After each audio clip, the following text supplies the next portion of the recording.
Good morning, everyone. You are now officially tuned in to the new shows, The Way I Remember, the show where nostalgia smells like cafeteria food, teenage dreams, and that one place or sound that instantly brings back memories. I'm Joseph, your host and fellow emotional time traveler, here to walk you through the funny, awkward, heart-tugging corners of the past. Now, if you're sitting there thinking, Joseph, I haven't had coffee yet, don't make me feel things too early. Well, too bad. Because today, we're diving into something that never fails to hit people right in the chest. First love. Yep, first love. High school love. That wonderful combo of hormones, bad judgment, and hoping they like your new haircut that you totally regret but pretend to love. Let's get into it. So, picture this. I was 15, hair styled like I just lost a fight with a bottle of hair gel. Heart? Going wild every time someone said the word love within a 5-mile radius? And yes, of course I had a crush. Who didn't, right? Raise your hand if you fell in love with someone just because they let you borrow a pencil. Exactly. I see you.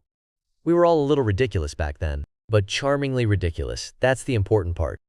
Her name, let's call her Lisa, because that's what her real name wasn't. Gotta protect identities, right? This is a public show, but Lisa, man, she had this laugh. It wasn't a cute little giggle or a flirty laugh. It was a full-volume, unapologetic, belly laugh, the kind of laugh that made teachers pause mid-lesson and students turn around like, what's going on over there? Have you ever had a crush on someone just because they laughed like they didn't care who was listening? That was me. Right there. She sat 2 rows over in math class. And look, math was already a struggle, but having Lisa in the room? Game over.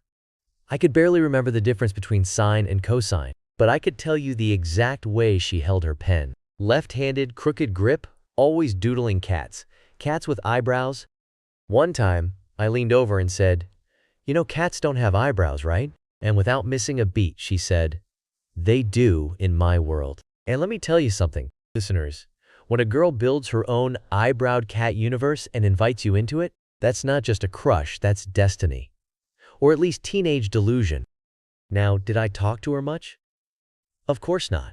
I mostly just invented reasons to ask her questions like, do you know what page we're on? Even though I absolutely did. Classic move. Anyone else do that? Or were you the bold one who actually asked someone out? If that's you, congrats. The rest of us were just out here making eye contact and panicking. Then came prom week. Well, not prom, it was the school fair. But in high school, everything feels dramatic, right? You'd think this school fair was the Met Gala. People planning their outfits a month in advance, rehearsing how to accidentally run into their crush. And I swear, someone even got a haircut just for the raffle booth. Now guess who signed up to work the music booth? Because Lisa was already on the list. Yep, this guy. I was like a spy, but with zero stealth and a clipboard. The day of the fair, I was a mess. You ever try looking cool while sweating nervously and holding a stack of mixtapes? No? Just me? Cool. Good for you, you're thriving. She showed up wearing this giant hoodie and sneakers that squeaked. Instantly iconic. She looked like comfort and chaos in one person. I tried to make small talk. We bonded over how bad the school playlist was. She liked weird indie music with animal noises in the background, and I was more of a boy band ballad kind of guy. And then it happened. The DJ put on a slow song. I know. It was like the universe was handing me a scene straight out of a teen drama. All I needed was rain and a slow zoom in. She looked at me and said, you want to be super lame and dance next to the vending machine? And I, a brave warrior of love, said, absolutely. Lame is my love language. So there we were, swaying awkwardly by a vending machine that smelled like stale gum and missed opportunities. And listeners, if you've never danced with someone you like in a spot that's 85% fluorescent light and 15% expired snacks, you haven't lived. In that moment, it didn't matter that we weren't the popular kids.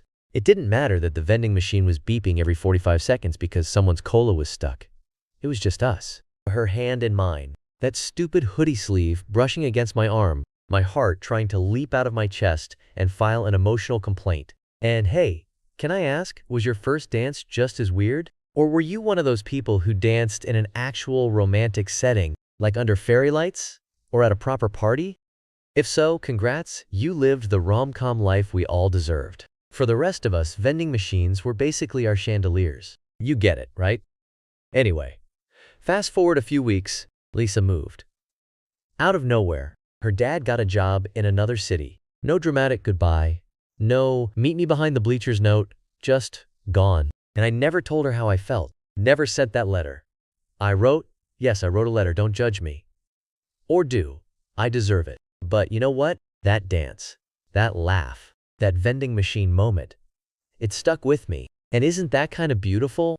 Sometimes, we don't need a love story to end with a kiss or a promise. Sometimes we just need a moment that made us feel like we mattered, that we were seen, that someone laughed just a little louder when we were near. So, listeners, who was your vending machine moment? Your Lisa? Your slow dance in a weird place? Maybe today's a good day to remember it.